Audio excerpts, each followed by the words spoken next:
So Mike, let's jump right into this. How many people have you helped train to sell on Amazon? Because it's a huge opportunity to be able to sell on Amazon, the biggest sales platform in history. I've already trained thousands of people on not just selling on Amazon, but how do you know what to sell? What are the right products? How do you know what makes sense? So the thousands of people that have already been trained by me, they've been implementing a specific process. A lot of people, you know, they think it's a tough thing. They think it's for the other people. They don't realize the machine Amazon is and how they'll actually do all the fulfillment for you. They'll handle all the customer service for you. And it's the #1 platform. It's the low-hanging fruit to start making money online by using and leveraging Amazon.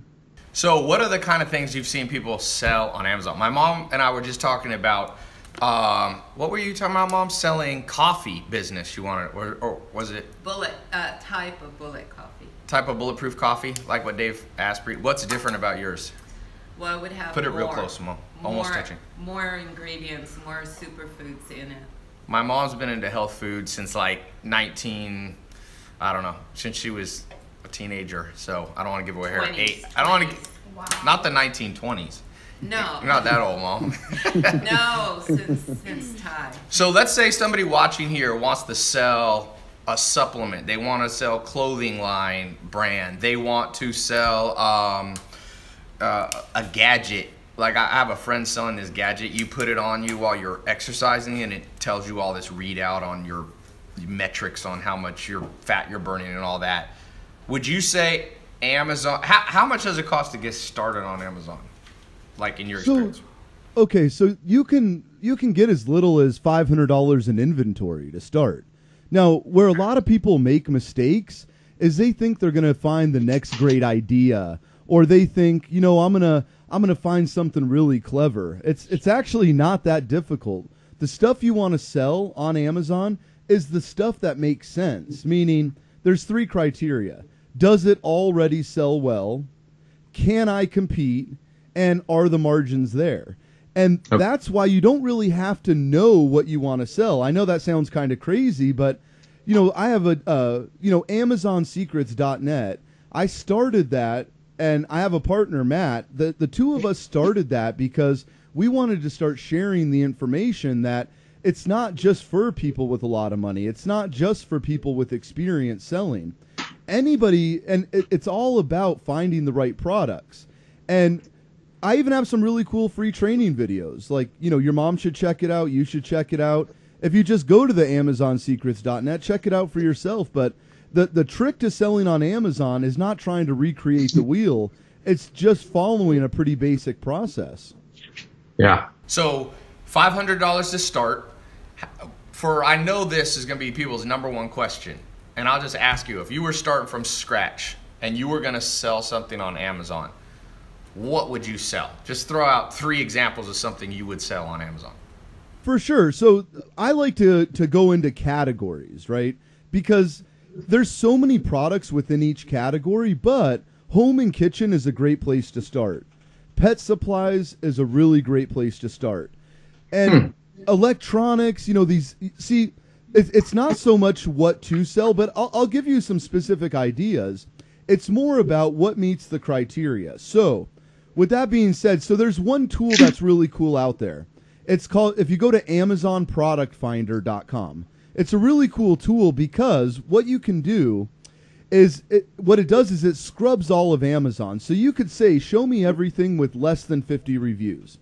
Show me everything that sells between $15 and $50.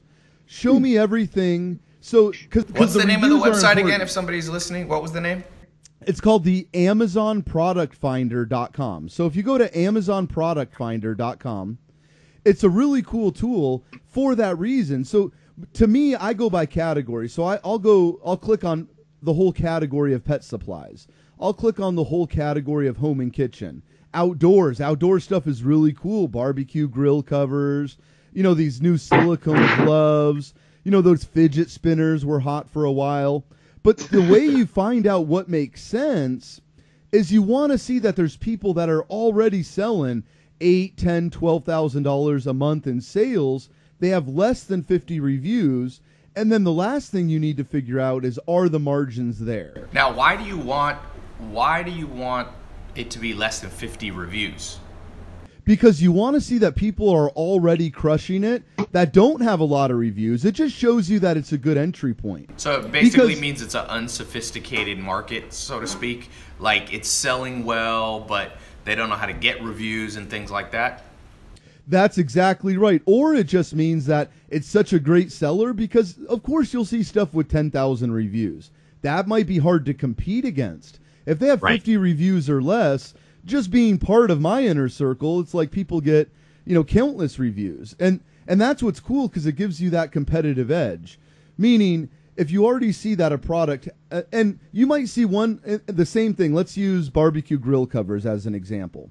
If I see that there's 2 or 3 sellers that have 4, 5, 6,000 reviews and they're doing 50 grand a month, I got to somewhat discount that. But if I also see there's some sellers that have 50 reviews or less and they're doing 8, 9, 9,500 a month in sales, I know that that's a good entry point for me. But how does the website know how much sales? Is that public information? I know it's so ridiculous. I know I don't know if it's that Amazon allows it, but the Amazon product finder, and it's .com, but it's linked up with Amazon. It's kind of crazy because it's able to scrub through every single category. So I don't just say, show me every single product. I'll do one category at a time. So I might do home and kitchen. And then in the filters, I want to see that with less than 50 reviews, that there's and with a price point. See, I don't want to sell stuff that's $400, $500, $600 either. I want to sell stuff that's cheap. So why do you like to sell cheaper stuff? Because people make money selling high ticket items. Why do you like to sell cheaper stuff? And that is not bad for more experienced people. Now, when you're just starting out, the reason why you want to see a price point of anywhere from about $15 to about $50 is you want to see that, because if it's selling for $15, our magic formula is probably that we can get it for about $2. Okay. Right. So if you did a minimum order quantity, just say you're testing the waters, and you got something that was $2, and you got 500 of them. That's $1,000 outlay. That's not that serious of an investment compared to the upside. So Amazon Product Finder, that's what I like to use, and because it's just the format that I'm so used to. And there's and what makes that easy is because it literally will show you. Now you only it'll show you what's already selling well. It'll show you that you can compete. Now the only step you got to take on top of that is you have to know that the margins are there. So a really easy. So how do you, by the way, if you're listening, you don't know what margins mean. Margins is basically the difference between how much it costs you to create the product, sell the product, ship the product, and how much you make. So that's your profit. We call it the profit margin. So how do you know when something has a good profit margin? Because you don't want to sell something for $5 and it costs you $6, because then you're losing $1 every sale. That's exactly right. So our magic number, you don't want to mess with anything that you can't at least 5 times your money on the gross. Okay. And you want to more target closer to 10 times, but 5 times the gross, really? Yeah. So if I pay, let's use easy numbers. If I pay $3, I got to know at a minimum I could sell that for 15. But you're saying 10 times is better, obviously. But 10 times, yeah. Well, I mean, 20 times is even better. Yeah, but at some point, their competitor is going to come in. That's classic economics. If you charge too much, somebody else is going to not be as greedy. So what do you find is what the margin you can usually do? 7 times? 7, 8. But, one thing that's kind of crazy, Ty, people are kind of funny. Even though I might have the same charging cable, right? Like I can get these cool charging cables with 3 prongs, steel braided, all that for about 90 cents, right? Okay. Now, I could sell those for $9, and there's a bunch of, but I notice sometimes the higher you price something, the more sales you get. Right, people have people a perception. think it's quality. Yeah. That's right. So people always tell me, well, what is the right price? And there is no answer to that. It's guessing and testing, right? It's like, okay, let me try it at $9. Well, I tried it at $9, but now at 15, of course I'm selling less, but my margin that we just talked about is much higher. Right. So sometimes selling it for $15 is better than selling it for $9. Even though you sell less, you're putting more money in your pocket, which is kind of cool, right? What would be a good pet? You talk about pet supply. What's something you've seen people sell, like pet pot supplies? Do they sell You know, like there's such cool things. Like one of my students has like a really cool like pet kit. So you get creative sometimes pet with it. Kit or a pet. Yeah, like one to like trim the nails, one to brush it. It's like a little kit, like a little manicure kit, right? Huh. And but see, that's how you can sometimes. Pets are crazy, man. That's so funny. Oh, and it's so, like those pet mats. Like they have these really cool like cooling mats nowadays, right? Like that, like the dog sits on it and it's like a cooling mattress for adults. And so, but just Wait, to use an example. the dog sits on it or adults sit on it? No, the dog. It's like a dog bed, but it's like a cooling kind of thing, right? So like now people really want to like treat their pets like better than they would treat most other people, you know? So for McKenna and my mom, because my mom's always wanting to do a business. Mom, what is something you want to sell? You said coffee, right? That might be too complicated to But start could you? with. So what's your opinion, Mike? Could you sell coffee on Amazon? Like now, once you were a little more experienced, that might be a product you jump into. But why not do this like a French press or like a coffee press or like those things that hold the tea leaves, right? You know, that you dip in. Like, why not, get something at the beginning that might cost you 30, 40 cents. Yeah. And maybe you might only sell it $6 or $7, but at least you have a really cheap entry point. Right. Because two things happen there. Not only do you learn how to sell it, because I could give you everything. You know, I have I teach everything I've got, but really you learn more by actually doing it, right? Getting your feet wet and actually implementing. So starting off with something really cheap, to me, it's such a minimal risk, because if I buy something for 50, 60 cents, the chance of me having to sell that for 30 cents is nearly non-existent. I might have to sell it for $4 or $5, and it might not hit it out of the park on my first product, but at least I learn and I'm implementing and I'm generating some income and then reinvesting those funds into more inventory, more expensive products. It really is endless. Like, look around your house right now. I mean, everything you see there is like Amazon is the world now. You know, and we're only at 10% of where we're going to be. So you think Amazon growth is going to 10x? I firmly believe that Amazon growth will 10x over the next 5 years.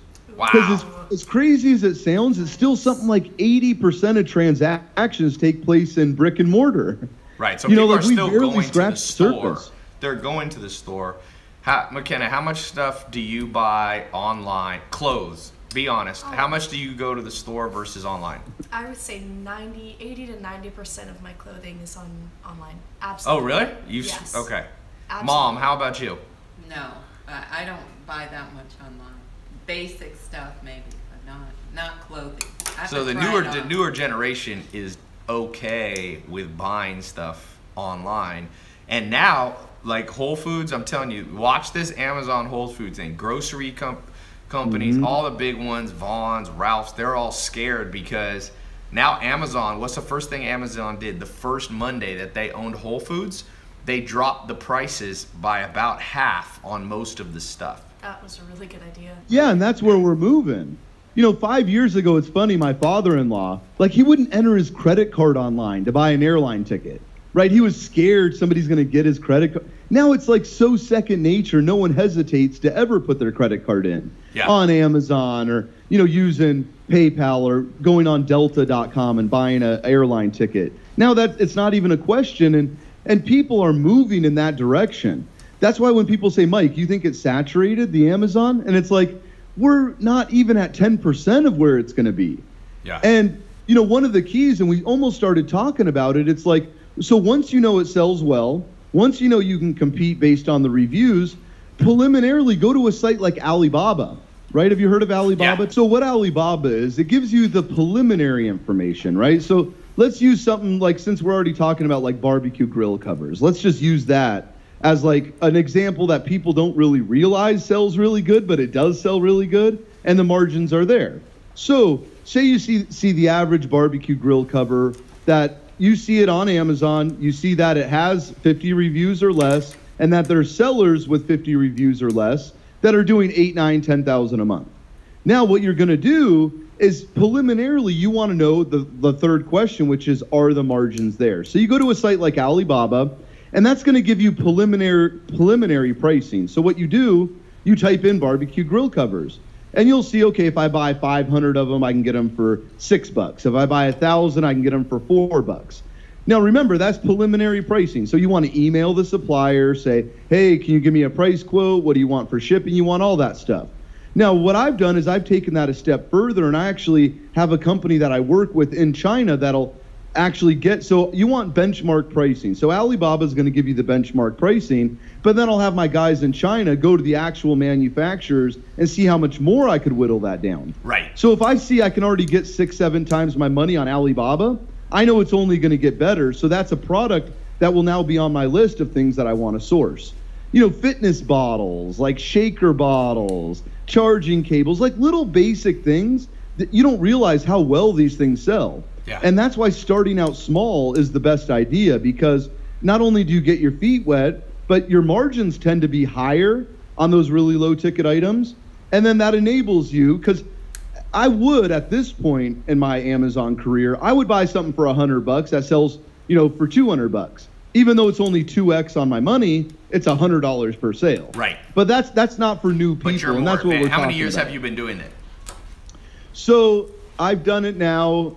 I'm going on 2 years of selling on Amazon, Yep. but 16 years of selling online. Right. So you switched about 2 years ago. You saw the trend switching over to Amazon.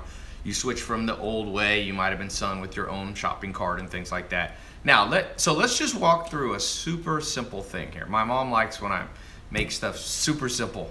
So I'm going to make a hypothetical person listening. So we'll just call him Kelly, because Kelly could be male or female. We'll pick a gender neutral name. All right. So Kelly lives in a middle-sized, town, mid-sized town somewhere in the world. Maybe not in the U.S., but somewhere in a country in the world. Okay, there's about 190, I think, 3 countries in the world, something like that. Little islands and all over. You could do this from anywhere, obviously. So Kelly is, let's say, 25 to 35 years old. They've never had their own business. Let's just pick and create a hypothetical business in 5 minutes of conversation. So let's just make up something they'll sell. So I'm going to start a series. So they're thinking in their mind, what the heck could I sell? Let's pick, what would you, Mike, as an expert, what would you say for this hypothetical Kelly character? What should they sell? Okay, so if I'm Kelly, I would want to go for the lowest hanging fruit categories. Okay. So you have to start with a category. So I would say home and kitchen. So that's one of my favorites. Home and kitchen. Okay. So let's pick, what's a product you've seen? Now, if you're listening, this is just a hypothetical, so don't necessarily try to copy this exactly. Just listen to the principle. What's an item you've seen well in home and kitchen that sells? Yeah, let's say a garlic press. A garlic press. So those little, Mom, you use those, right? Yeah, My mom always puts garlic and stuff, killing me. Once they decide on a garlic press, what do you do next? What's the next step? Now, the way we decided on that, so remember, by going to AmazonProductFinder.com, I'm checking the checkbox that says home and kitchen. Okay. But let's just say that a garlic press came up. There was people crushing it, meaning there was people with less than 50 reviews doing at least 6, 7, 8 grand a month. And then now what is the next step? It's like, okay, I know I'm meeting 2 of the 3 criteria. I know it sells well. I know I can compete. Now I need to mark off my 3rd box. So I'm going to go on Alibaba.com preliminarily, and I'm going to type in garlic press. Okay. And I'm going to see, okay, what manufacturers sell them. Let me see some cool different variations of the garlic press. And then I'm going to get one preliminarily. So I'm going to start asking for quotes. I'm going to say, let's use hypothetically, it sells really well for $8. Let's just say that, right? Maybe $7.99. Okay. Let's say that that's what it's selling for on Amazon. So now what I need to do is I need to know, because quality is very important. So it's not just price, it's a combination of price and quality. So the next thing you're going to do is you're going to get bona fide quotes. Now, once you get your quotes, the next thing that you need to do is you need to get samples of that product. So because you need to feel it, you need to make sure it's good quality. You don't want to put your name on something. You don't want to start worrying about packaging and logos and all that fun stuff till you know that it's a good quality product, the margins are there, it sells well, and you can compete. So let's say we found the right manufacturer, and we did that just by sending emails back and forth. So are we all good? Are we Yeah. good up to that point, Ty? Okay, so we've got this. We found that we've gone to Alibaba, and do you just literally just type in? What do you type in? Garlic press? Yeah, so however it's named on Amazon. Okay. Garlic press. And a lot of times what's funny is you'll see pictures of the actual item on Amazon, of the exact one on Amazon, and you'll get price quotes. So it's like it's China almost does like a lot of foolproof. copying. Yeah. Oh yeah. Well, and it's not even so much that they're doing the copying. It's like everything in our kitchen is from China. Yeah.